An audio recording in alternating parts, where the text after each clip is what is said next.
all the way back, baby.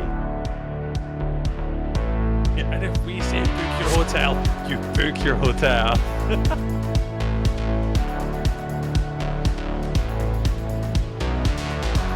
But my lord, I have soiled myself. What do you mean by live? Genuine live? Hello, radio! And now, another episode of The Way We HNC.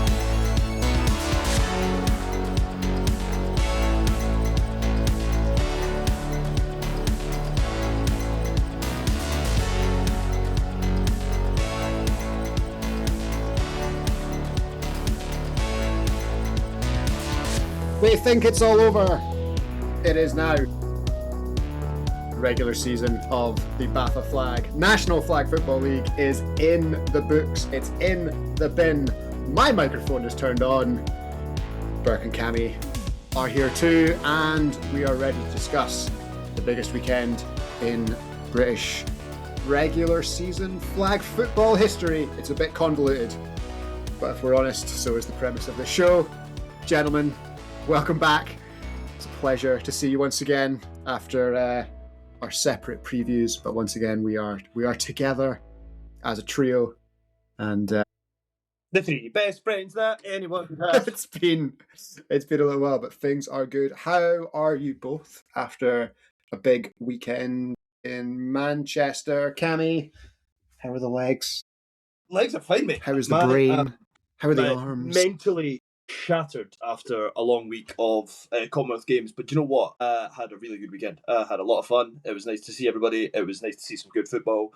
Weather was atrocious, but c'est la vie. I guess that is just the way it is. And yeah, Burke, back in. Yeah, I was definitely feeling it. I had a bit of extracurricular activities outside of Super Weekend, so definitely was feeling the body on the Monday morning as I flew back over. But yeah, week's over now, and excited looking ahead to Flagapalooza before we do anything else. So Yeah, Flagapalooza just on the horizon. Cammy took care of the draw on Tuesday night. So if you are attending Flagapalooza and you haven't seen who's in your group and who you're going to be playing, what rock have you been living under? Go check that out on the Flagapalooza Facebook page, Instagram, and both our Instagram and Facebook. That's all already there for you in a couple of weeks' time. And next weekend, knockout football in Chiswick God. and Carlisle. Carlisle. And Chiswick. Yeah, we'll have knockout football in Division 1 and the Premiership because Super Weekend was effectively knockout football in the National, so we won't see any more National League play until it's flag in a stadium in September. But there's still 8 tickets to be punched to Coventry. So we're going to begin with Division 1 and then move on up from there. So obviously we had a bunch of stuff already clinched, but I don't think, no specific seeds were clinched on the way in. Just a couple of people had already decided they were going. They were able to book their hotels. And I guess, Tammy, if we start, shall we? No, the South went first, actually. I think the South finished. So let's start in the South was on Saturday. South, because they were all done and dusted on Saturday, along with, South East didn't, Southwest didn't. One of them didn't, but mostly Southwest was the Sunday. Southwest was the Sunday, but most of them were taken care of. So yeah, we'll start down south, I think, because there were some interesting ones. Northeast, we had a little bit of a kind of a damp. Southeast, had a bit of a damp squib because we lost the Blitz. But other than that, we had a very interesting final day because the Raptors beating the Marauders and then the Marauders getting their win over the Wolfpack did lead to a division championship. The Marauders did just enough, 12-5, but second and third place were 12-6. With the Exiles in 10-8, with the Renegades 5-12-1, the Wolfpack 4-14, and the London Blitz 2-14-1, which unfortunately cost us our sandwich. It did unfortunately cost us our sandwich, but if we look over in the southwest, the Falcons ran out 16-1. The Gators and the Kings both took care of business on the final day, 15-2, 14-3, followed by the Red Kites at 3-14, the Frenzy at 2-15, and the Cardiff Bay Coyotes last because of a forfeit on 4-12. So as we go into the playoffs, Matt, how do you kind of look at the D1 South season as on a whole, do you think? I think it's still pushed up the narrative we were going for about improving play across the board. There is obviously going to be some rogue results. There is going to be some thumpings, but we've had some incredible games as well, especially when me and Cammy touched on it last time with the Hail Mary to see the Gators through and clinch. I think it's just been nice to see all these teams playing more meaningful games and bring us a bit more of a better product across the year. Going to a few of the game days, it was great to watch some of these teams that sometimes, like from my experience when I've been playing or when it was the two divisions, haven't really had a chance and don't really get to enjoy the game.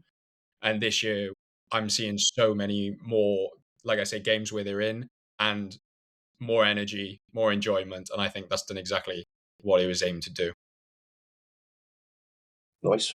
Yeah, I think you're probably right. I think it's a theme that'll come up. Like, I think no matter how many divisions you have, there's always going to be people that are borderline and therefore well clear of the others in their division. But yeah, you could split the league into 7 tiers, I think, and you would still have that. You know, even in the national, there's only 12 teams. The difference between first and last is significant. The Prem will be the same. D1 will be the same. So, but I do think that obviously the more you have, the better spread we have in Southwest.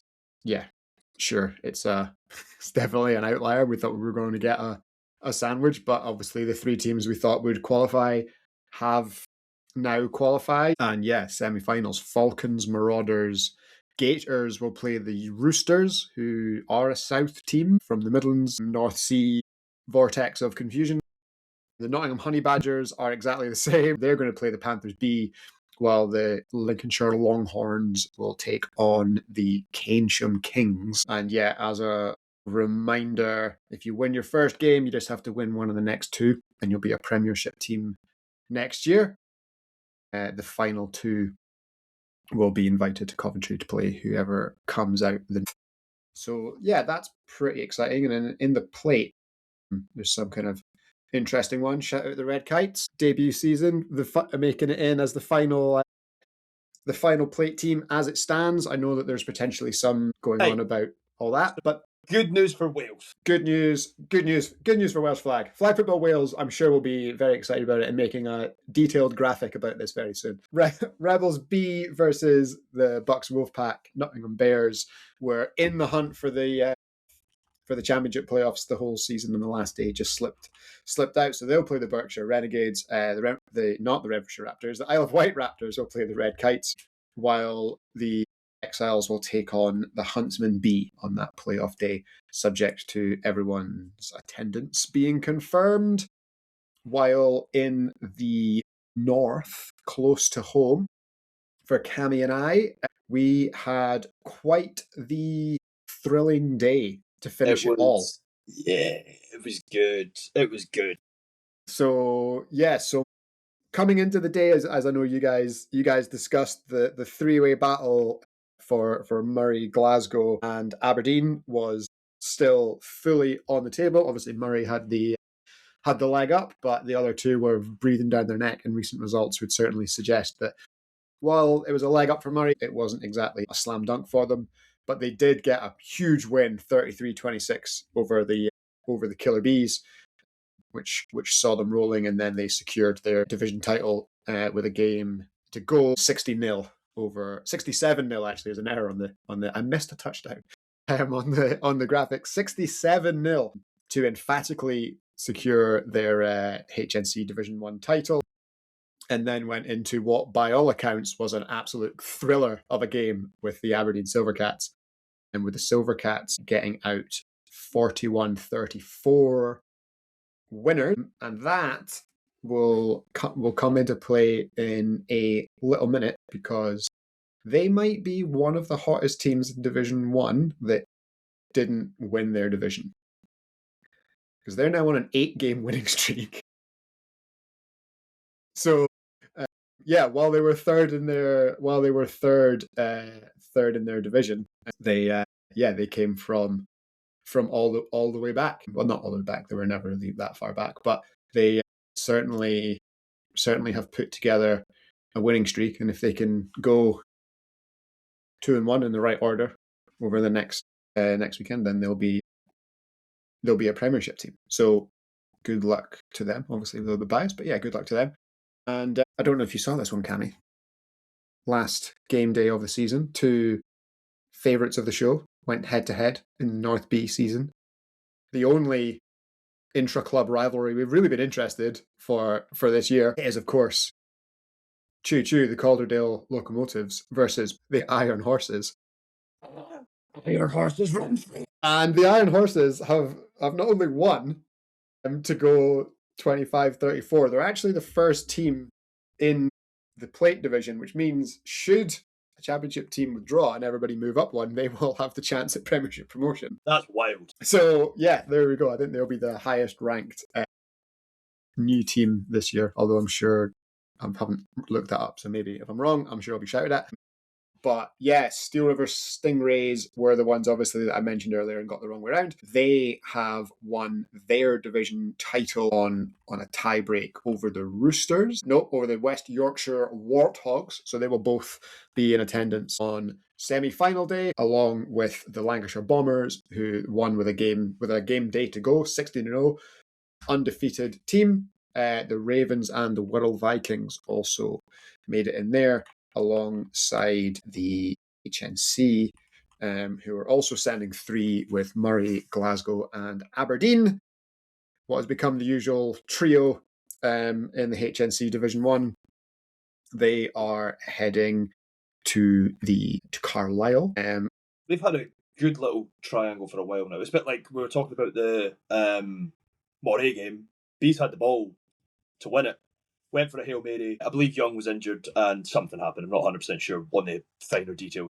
Ball to win, 1-score game. And if they won that, I think they would have got top of the table, which is it's exactly what we want. You know, like we want, like, I know obviously I am biased because it is the second team of the team that I play for, but like that's like Div 1 football is fucking class. Yeah, it is class. And what is actually quite cool is there was a point where I think with 1 week to go, the playoff picture was Distillers Ravens play the winner of Aberdeen and Glasgow. Yeah. But because of all the results and the way they went, they have now split out. So while the Distillers and the Silver Cats are on the same side of the bracket, Glasgow are on the other side. So at least there will be a little bit of variety, at least in the first round of the Northern semi-finals. So the Murray Distillers will play the Manchester Ravens, and there's a surprising link between those two teams in that Dave Underwood did used to play with the Crows way back. So surprisingly, a lot of them know each other. And then there's also the Stingrays and the Silver Cats. They will progress on their side of the bracket with the Bombers and the Vikings playing each other in the first round, Warthogs and Killer Bees playing each other for eventually a place in the final. And just as a note for social media, that does mean that should results go their way and everything work out, we could have the second Matt Wilkinson Bowl of the season in the final of the Northern D1 semi-finals, which I'm sure you would all agree would be the most electrifying game we have ever seen. So how describe to me best how electrifying this is. Unheard of. So if we have to repeat the game from earlier on, I'm sure social media would be a buzz. So yeah, that's what we're looking forward to. That is one potential outcome. Obviously, Distillers and Bombers are going in as the top seeds, but I wouldn't like to call how the Northern bracket breaks. But yeah, so 3 of those 8 teams will be in the Premiership next year. We just don't know yet, but we'll find out next Saturday. While in the plate, I did make a mistake in the graphic, which caused a little bit of confusion, but it has all been rectified. The Gunslingers Red will play the Titans Tridents. The Centurions Gold will play the Stockport Sentinels, another new team that has made a plate, which is great to see. The Iron Horses, obviously a new team, the second team, they've made it. They'll play the Gunslingers Blue, and the Locomotives will play the Giants Iron, which does mean that we could have a knockout football Calderdale derby. That's hilarious. Which is objectively hilarious for the semi-final of the Northern Plate. So that's all going down in Carlisle next week, and obviously the ones in the south. Yeah, I was going to say you touched on it a little bit there with the matchups going into the final week, where it was kind of in-division opponents. It's the same for the south. We were looking at a Kings Gators matchup, and then all of a sudden, with the way these results have gone, everyone's now split off into different brackets now, so we're not getting repeats of the divisional games. Yeah, which I think is good. Like, obviously, we want variety. And if divisions are going to send 3 of 8, then you're going to play. The odds are you're going to play each other at some point. But at least in the first round, playing someone, even if you played them, in the south they've played everyone just about, other than the Roosters and the Badgers being slight outliers. But the southern teams have played each other, even cross conference. The north teams have done the same, but for the HNC teams, that's different. That'll be new for them. So I'm sure it just makes it way more like. Upset wise, a third ranked team in one division, a third seeded team in one division compared to a first ranked team in another division could be completely separate. Like, we don't know the levels that we're playing at. We don't know the teams that we're playing against. Like, it's much more exciting than playing fourth in your division, for example. Yeah. And I much prefer that. And I think it's good. I'm glad it's broken. It has broken out that way. Yeah. Cross conference football is important. Yeah, for sure. So, and it's a bit more appetizing, isn't it? Like, yeah, absolutely. If you've got to go, if you've got to go from Elgin and Inverness to Carlisle, it's probably better if you're not playing Aberdeen in the first round. So, and I'm sure the guys in the south feel exactly the same. Like if you're just playing your neighbours, then you have to go all the way. It's probably better to at least play somebody relatively new. So we'll see how it all goes, and yeah, good luck, and we'll cover that next Saturday the best that we can. And yeah, I guess Matt will come South Prem, because there's some decent storylines in the South Prem. London Spark, much like their club mates the London Fire, on the final day preserve their division status with a quite a miraculous escape to stay up, but they did obviously condemn the Tiger Sharks. But yeah, moving on to the 8-team regional semi-final, the Norwich Nomads, Coventry Panthers, Coventry Phoenix, London Rebels, Victoria Park Panthers, North Ants, Titans Blue. The dream lives. The prediction was way off. Did say they might not lose. They did lose 7 times, but right, don't worry. I'm aware of my own poor takes. Okay, don't worry. Yeah, but we get hassled for saying that the Kirkcaldy Cup's going to not move one. Okay, I'm sorry, I'm going to shut up. Oh, we'll come on to that. Don't you worry. Yeah, okay. Don't you worry. Well, that to be TBD on the Kirkcaldy Cup. Yes, Cardiff Storm did what they needed to do on the last day, as did the Buckinghamshire Wolves, which has led to, quite frankly, some very, very interesting matchups. And one of them, I think, Cammy, jumped out to you right away when we worked it all out. So we've got the Panthers and the Storm, the Phoenix and the Blue, Titans Blue, Nomads Wolves, and yeah, your pick of the round, Cammy, Rebels versus Victoria Park Panthers. Yep.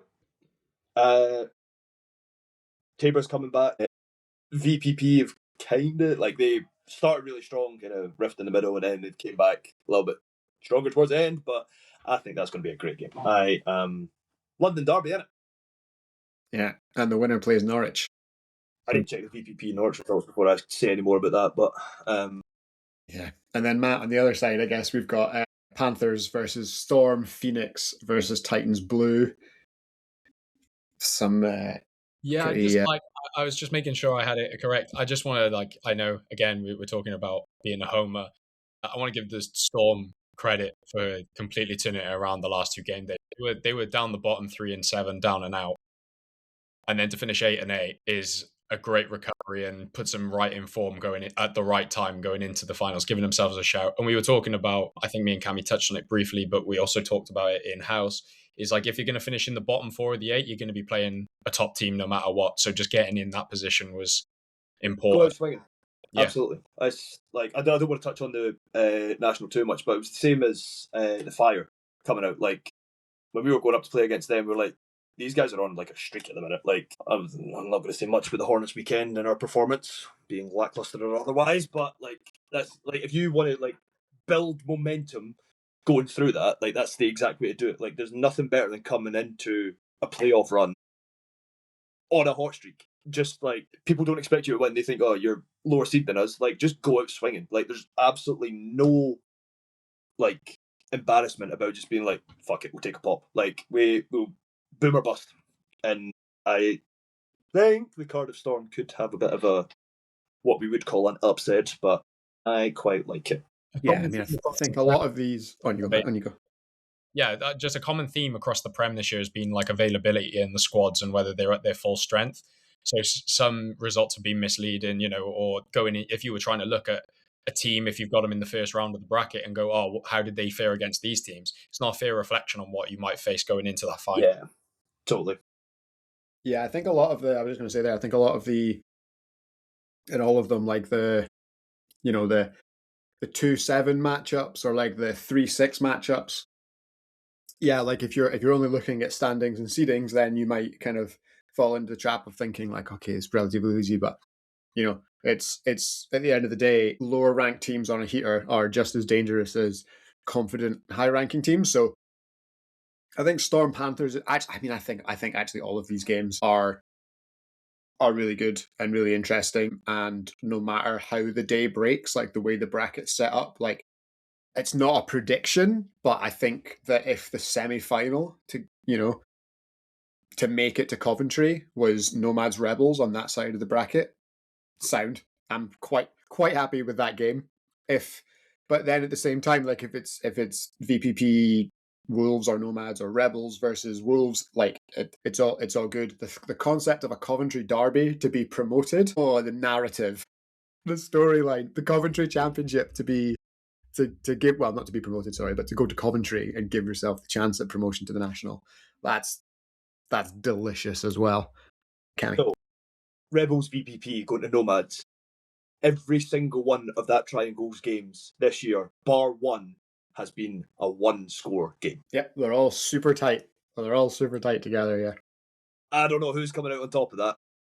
And with the Phoenix, Storm, Panthers, they've all beat each other. Yep. You could do one of those graphics that does like the circle round of beating each other. Yeah. The circle of parity exists in the south. So that's it's going to be pretty exciting, and I think the north to an extent might be as well. It's broken a little bit more regional, not completely, but it's broken a little bit more regional. Blackhawks Serpents being the kind of the outlier. That game will play the winner of the Centurions and Raptors, whereas on the other side, the Huntsmen will play the Bandits, and the Steel will play the Scorpions.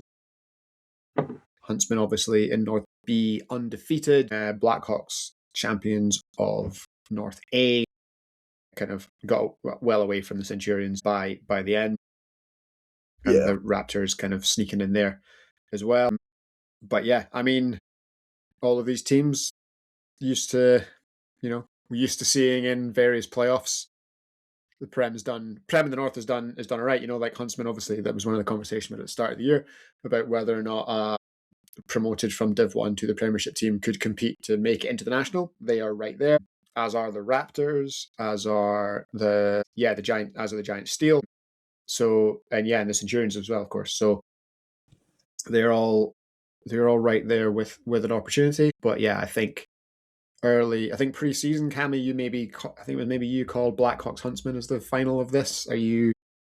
I'm pretty confident on it. Like it's Blackhawks started like after that was in the season preview, and then the Blackhawks went out and did week one.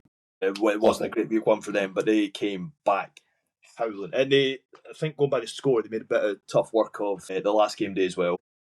I don't see why not. Like they've comfortably dealt with. I think the only hiccup could be the Serpents. Like what I spoke about earlier is cross-division games. You've never played these people before.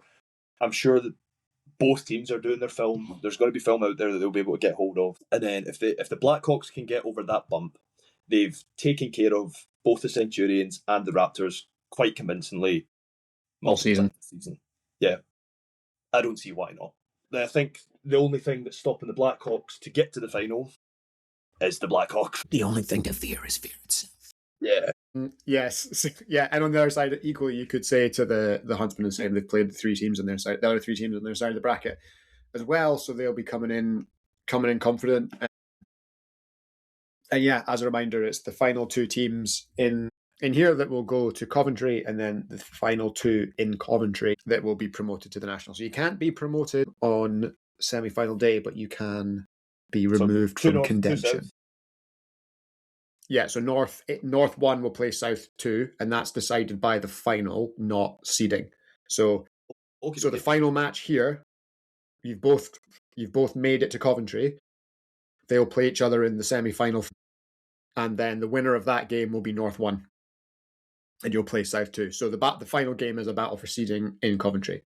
Nice. And because all of the games are both game days are on Saturday and they're both simultaneous, it will be a matter of, like, you don't know who you're trying to gain or avoid or whatever. You just play the game and you get who you get in September. It's quite a fresh experience for Huntsmen. Haven't played fair enough, they've played in playoffs before, they know that. Blackhawks haven't been in playoffs for a while, if I remember correctly, or a serious contender. Phil's probably going to kill me for saying that, but fine. But it's quite a fresh experience. I think all the teams, like, as Kobe said, job's not done. Like, you just need to focus on what's in front of you at the time, get over the hump that you need to get at. The objective is get to Coventry, much like we've seen quite a few of the national teams do. That's not an excuse for how much he performed. Sorry, shut up, Cammy. It's just get to Coventry. That's all you need to do this weekend. Yeah, exactly. And I think as well, like you say, like, because of the split now in the top 12 are in the national from 2025 are in the national. The teams that we're looking at now in terms of the Bandits, the Scorpions, and the Raptors in particular, when they were in the old Prem, they were always, the Raptors especially were probably one of the teams that we coined the phrase yo-yo team for, because they were too good for D1 every single time, but they couldn't keep pace in the national, well, the Prem as it was. So their experience of playoffs is obviously based upon D1, just like the Huntsmen. The Huntsmen obviously had great success last year, as obviously on the other side did, like the did the Nomads and the Panthers and the Phoenix, and all the teams that got themselves into the Prem out of the old Division 1. So yeah, really, really interesting to see how that kind of plays out, because they're kind of knockout football as experience has been a little bit different. But I mean, at the same time, it's not like Newcastle haven't. Newcastle travel well, their players travel well, they play all over the place. So well seasoned, like they've been all over the shop this year. So yeah, they might not, the club might not have played domestic playoffs super recently, but yeah, it's not like they're not used to playing sudden death games on Sundays, even though this will be on Saturday. So that's all still to come, and I guess that means it's time to take a look at Super Weekend. So, pardon? What?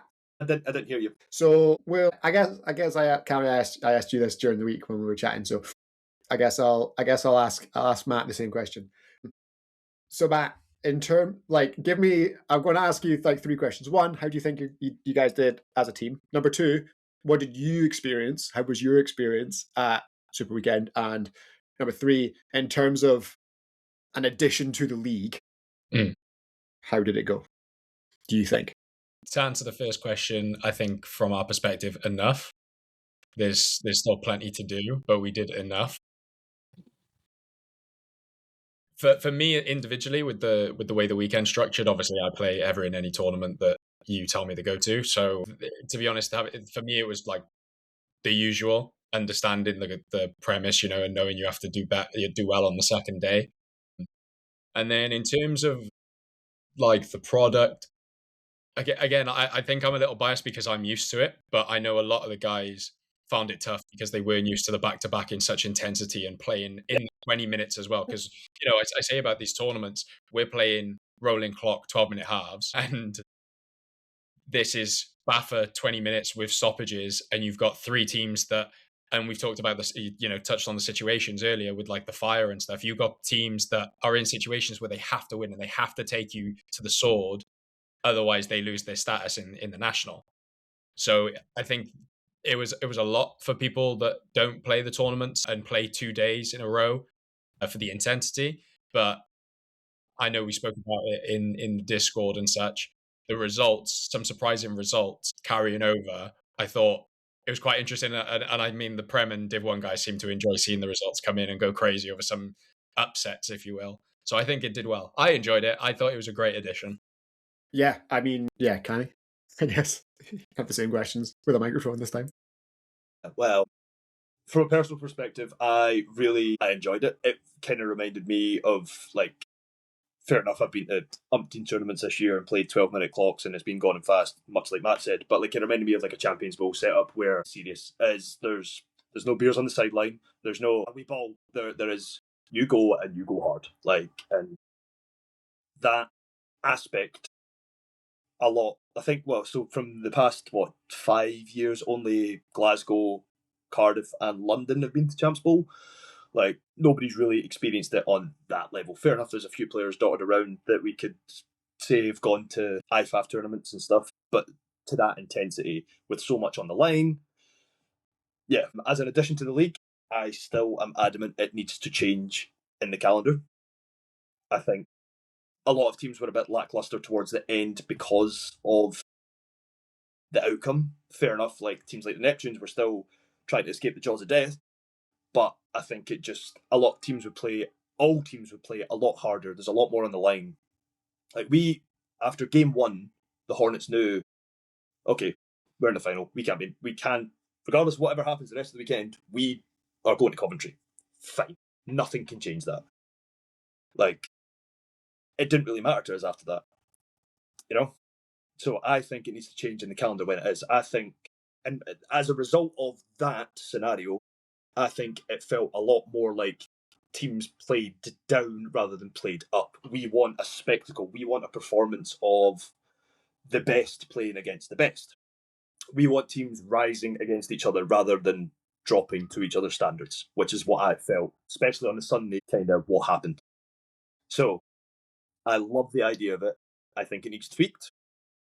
But this is the first year of the National. I'm not expecting Baffert to get this right on day one. I think we, much like what the rant that I went on in the previous episode, we change when it is in the calendar, we make it smack bang in the middle, and then we go from there. I still think that's a better idea. I think my opposing view to you on that one is, when I was sat at the end of the Saturday and I was looking at the table, if you weren't in the top four, you were still mathematically possible to be eliminated. Everyone was within 2 games or 3 games of each other. I think it was obviously Smoke, yourselves, us, and Reading were 10 plus wins, and everyone else was, I think, 4 to 6 or 4 to 7. And it was racing to get to 6 was pretty much yeah. So any one of them could come down, and then also because they're playing the North-South split, it was a bit different because what we were saying about playing people you've never played before, I think that just added a bit of, like, I know, again, the level varied because of people coping and availability in that sense and the intensity, but I think that was the exciting part, was like all these teams had to play and had to win, because if they didn't, there was a really, really easy chance they were out of the National. I agree and I disagree. I'm going purely from my elitist bias and playing for one of the top teams, but I think it would be much cooler to see London, Cardiff, Glasgow and Reading go at each other's throats to try and fight for that 1 seed, and try and... Relegation battles are, like, it probably means more to the teams, I'd agree, but seeing the highest of the high, literally toe for toe, blow for blow, like just fight each other to the death, would, to try and get that 1 seed. And like, Hornets are going to have to run a gauntlet. We need to go through 2 teams that beat us the past weekend if we want to go for the 3-peat.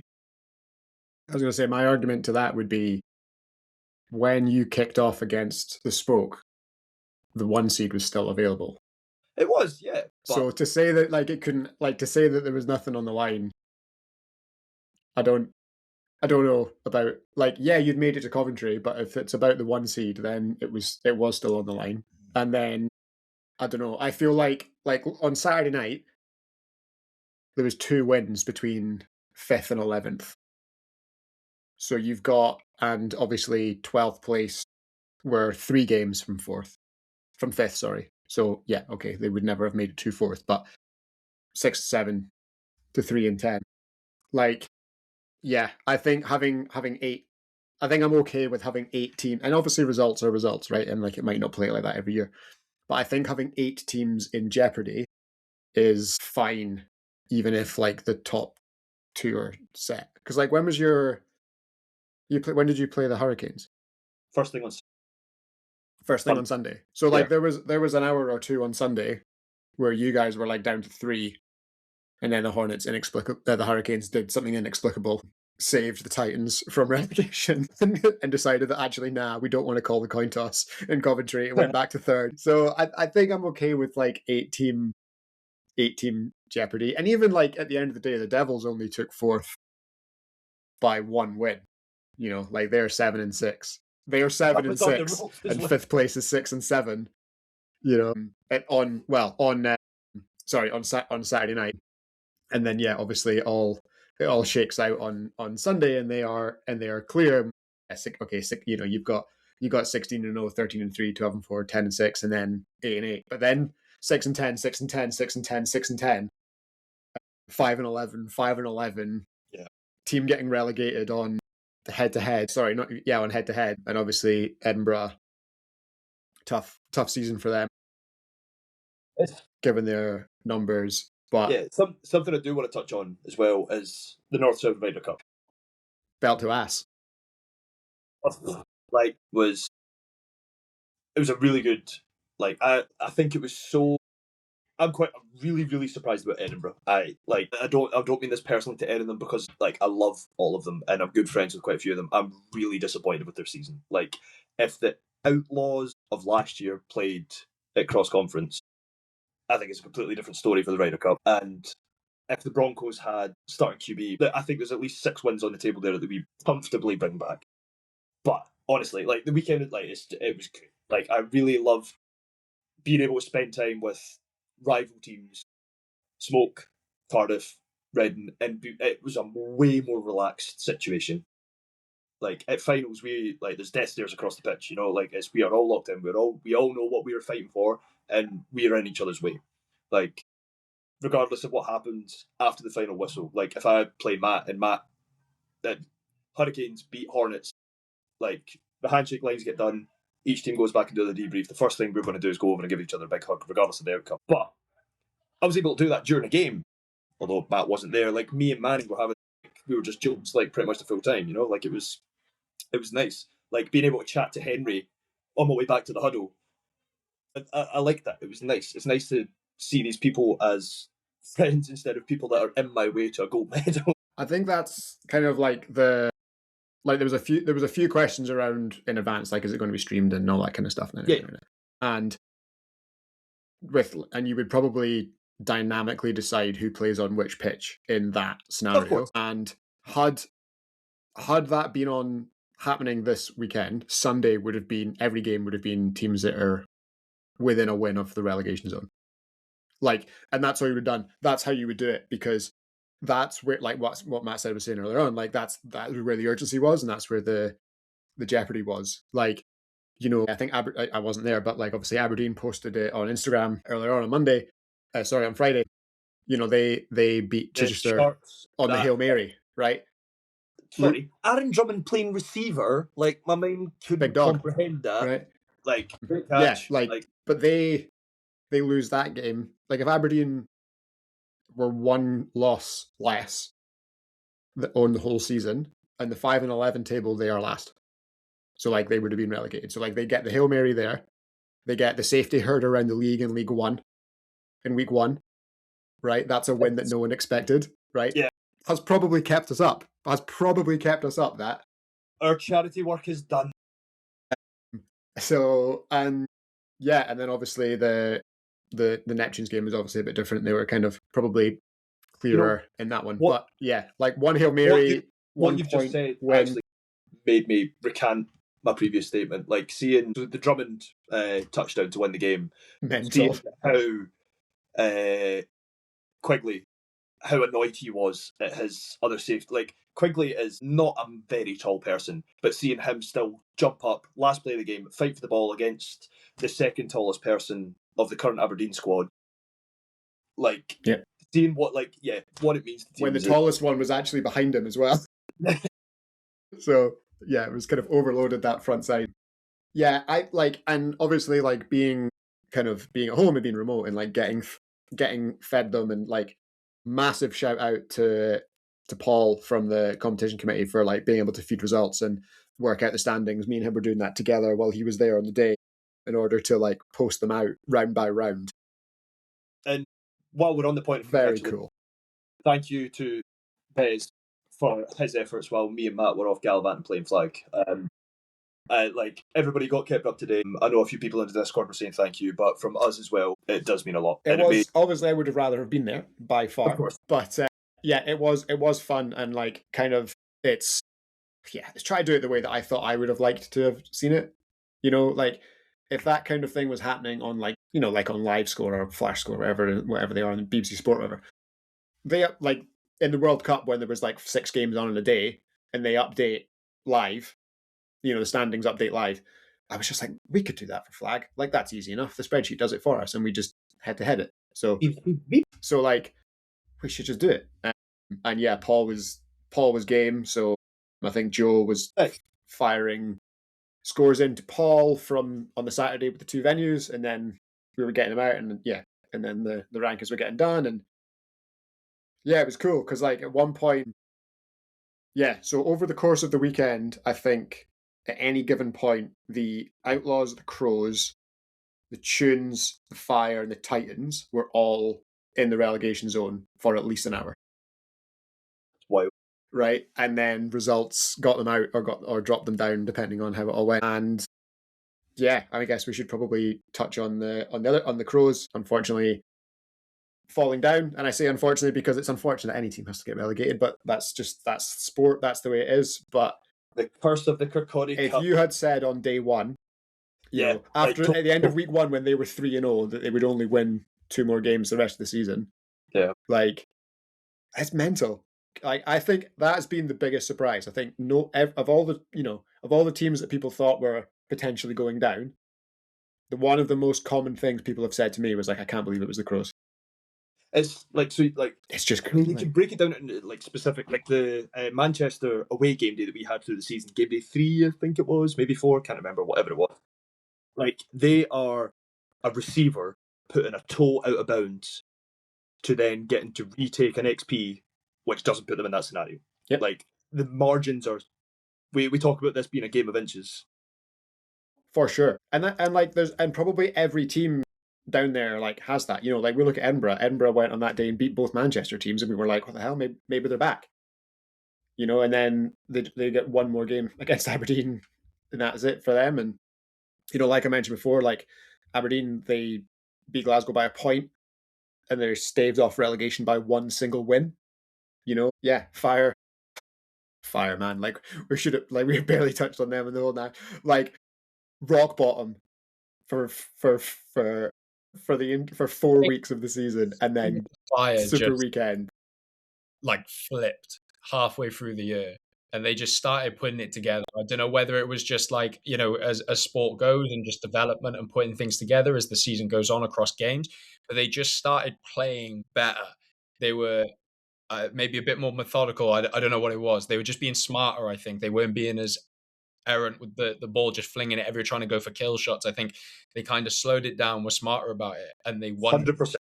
Like, and that's what's got them out of it. They've really improved over this season, and from being we were talking about them and the Tunes kind of being dead in the water on their own, like floating away, and to bring it both of them, and shout out to the Tunes too, I'm sure we'll talk about it, but like for them to both bring it back quite impressively is amazing. Yeah.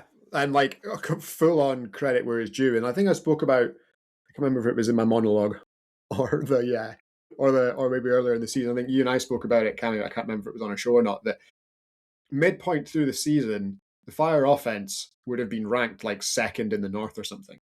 but their defense was just, they were Bleeding. or maybe not defense. I don't know because I wasn't there at the South games, but like points against was costing them games. Whereas, so they were like, I feel like going in, they like the North teams, they should have known that they were a threat.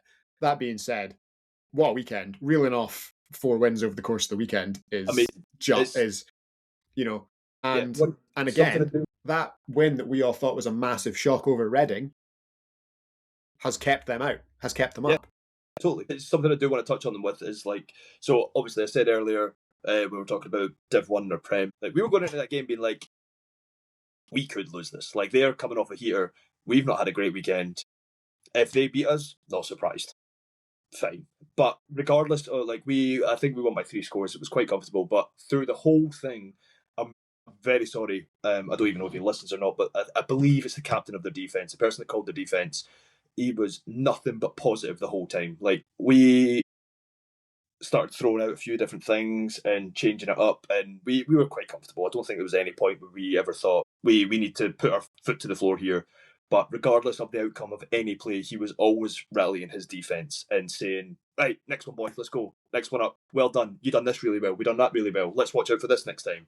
Like, it's just, I know they've got a big squad and they've got people that they can rotate in, but like, having somebody on your team with that mentality that can keep you ticking over, like, I think that's incredible. So you just meant, like, Bez just mentioned the Reading game, and I remember hearing that I think they were 10 points up at the half, and then they went 10 points down with the ball, went down and scored, managed to pick it, and then went down the field and then scored again. If you're a team that's been bottom for the majority and losing a lot of games, you could easily just give up and be down and out there. But they've, like we're saying with their improvements, they've just put 2 really great drives together after just losing a 10-point lead and won a game. That's the mentality that you've just mentioned that's got them kept their national state. Yeah, like for sure. And yeah, like every team, I think we could probably say something similar about that, like, yeah, like one win between 6th and 11th at the end of the year. Like, if I understand that, like, that means that half the league are under 500, right? But to be honest, I don't care, because it's not like the top, okay, other than London, who have run away with it, fine. In the regular season, they have run away with it.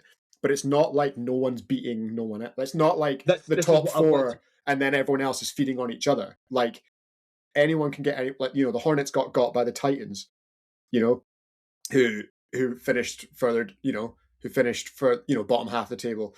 Glasgow, as we've mentioned once or twice in the show, got by Aberdeen. As like Reading got by, as we've just mentioned, got by the Fire. Like, it's class. Something I did want to touch on maybe is, I don't think upsets are upsets anymore. I think we are finally seeing a product where we have a bunch of teams that can compete with each other. Like, Titans, we only beat them by a score. Manchester almost had us. We are the national champions. We've got teams chapping on our door, which is something that we want. And I know it's the first, things are going to change next season, and this is forever developing. But this is what we want.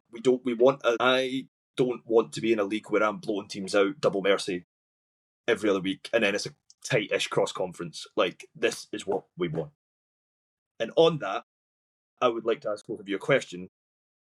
Bez from far away, Matt from your Sunday, if you had to pick a team of the weekend, regardless of where they finished, somebody you thought performed admirably across from what you've seen. There's only one team in it for me.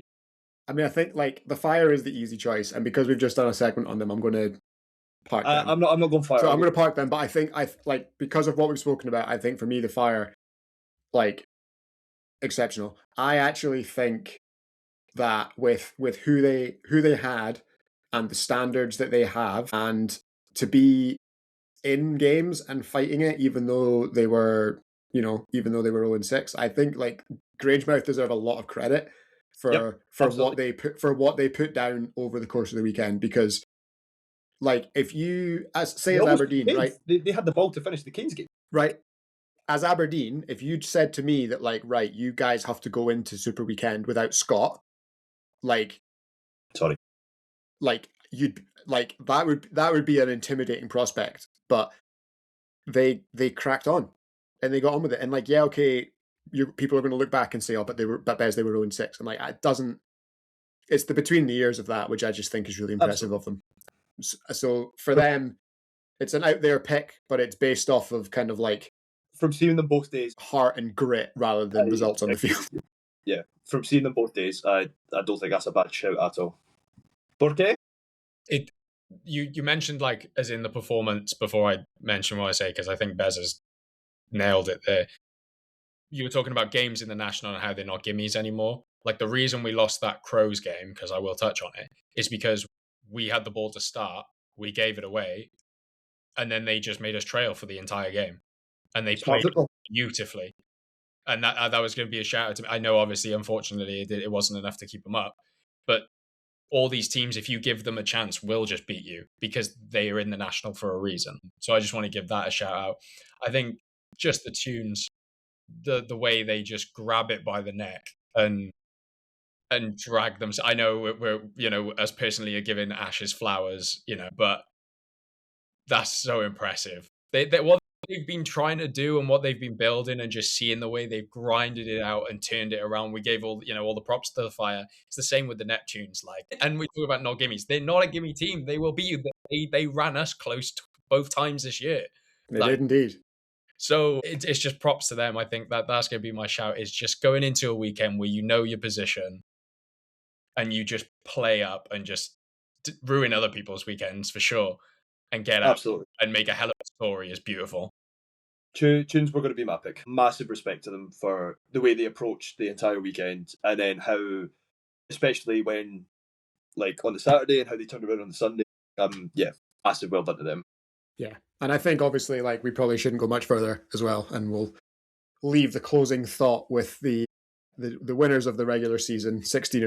The London Smoke. They knew exactly what they had to do, and they did it efficiently. They did it. Certainly did. Like, they just came in and, like, there was the interview that they did with Baffa where Jam, I think he'd said, like, we're an elite team and we're looking forward to elite competition. I'm not sure. I'm not judging by some of the scorelines. I'm not sure they got it every game, but I'll address what Frost said as well. He said taking scalps, and scalps were taken. Yes, they absolutely were. They were a ferocious beast to play against. It was a really fun game. We got fucking mollywopped, but you know what? I still enjoyed it. It was still fun. We always reference the meme, and I won't go into specifics, but it was, getting a whisper in the ear, and it just suddenly, the flooding of news just across was like, the Smoke did what to the Hornets? The number of people that text me were like, did you just typo? And I was like, absolutely not. Yep. Like, I know I make typos, but trust me, that one I checked. Yeah. So I don't know. Did I post it? I can't remember. Did I post the 3 Dragons meme publicly? No, I put it in the Discord, didn't I? Yeah. Maybe I'll put that out because that one brought me a little bit of joy. Context. I can't get away from discussing that, but like, everything they'd done was extremely efficient. Like, from the sideline to the players on the pitch, they were one of the most professional outfits that I've seen on a flag pitch, and we fully deserved the belt that we got. So I'm looking forward to the rematch if we get there. It was a fun game. It was a bit of a sort of want to start your Saturday on. Well, second game, but yeah, well done. Yeah, good. Congratulations on another phenomenal season. Yeah, good team. Good team, 16-0 on their way to Coventry. And when we get there, the London Smoke will take on the Reading Devils, while the Hornets will take on the Hurricanes for the right to fight for a national championship. But before we get there, of course, we do have, as we spoke about, Division 1 and Premiership playoffs. And then next week, the build-up begins. It's World Championship season. What? And we're going to be bringing you an awful lot of coverage, and we'll be back next week with our World Championships preview, at least one World Championships preview show, followed by a whole load of other exciting things for you on social media. So make sure you are paying attention, especially on Monday, and we'll see you then. Until then, goodbye from Cammy. Goodbye. It's goodbye from Bert. Goodbye. And it is goodbye from me. Thank you very much for listening. That is the way we HNC it.